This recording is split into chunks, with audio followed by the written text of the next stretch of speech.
మనకు వచ్చేసరికి ఈ తీగ జాతులు ఏదైనా సరే 2 రకాలు ఉంటాయి. మగ పువ్వులు ఉంటాయి, ఆడ పువ్వులు ఉంటాయి. కొన్ని చెట్లకి ఏంటంటే మగ పువ్వు ఆడ పువ్వు ఒకే చెట్లు కాస్తాయి, ఒకే పువ్వులో కూడా ఉండొచ్చు. కానీ దీన్ని తీగ జాతికి వచ్చేసరికి మగ పువ్వు కింద పిందెలు ఏమి ఉంటుంది, దీన్ని మగ పువ్వు అంటారు. దాని కనుక కింద కనుక కాయలాగా ఉంటే ఇది ఆడ పువ్వు అనమాట.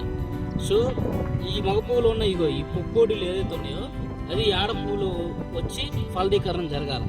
ఫలదీకరణం జరిగితేనే ఈ పిందె ఏదైతే ఉందో అది మనకి కాయలాగా స్టార్ట్ అవుతుంది. ఫలదీకరణం జరగకపోతే కనుక ఆ పిందె ఏదైతే ఉందో అది ఇట్లా రాలిపోతుంది. చూడండి, ఈ ఫలదీకరణ జరగల, రాలిపోయింది. ఈ ఫలదీకరణ ఎవరు చేస్తారు? ప్రతి ఒక్క పువ్వు కూడా మనిషి చేయాలంటే చాలా కష్టం. అందుకే దేవుడు ఏం చేశాడంటే తేనెటీగలు సృష్టించాడు అనమాట. ఈ తేనెటీగలు ఏదైతే ఉందో ఈ పుప్పొడి కోసం వచ్చినప్పుడు మగ పువ్వులను ఆడ పువ్వులను కలిపి మనకి అది కాయ ఏర్పడుతుంది.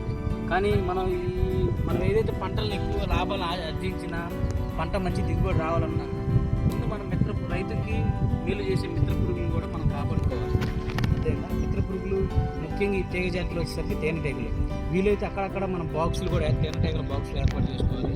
లేని పక్షంలో ఇట్లా మనం వీటిని ఇంకా ఏదైనా పూల మొక్కలు ఆడాడ పూల మొక్కలు వేసినట్టయితే కనుక ఆ పూల కోసం వచ్చి మకరందం కోసం వచ్చినప్పుడు కూడా ఈ ఇంకా ఫలదీకరణ జరిగి మంచి కాయలు వచ్చే అవకాశం.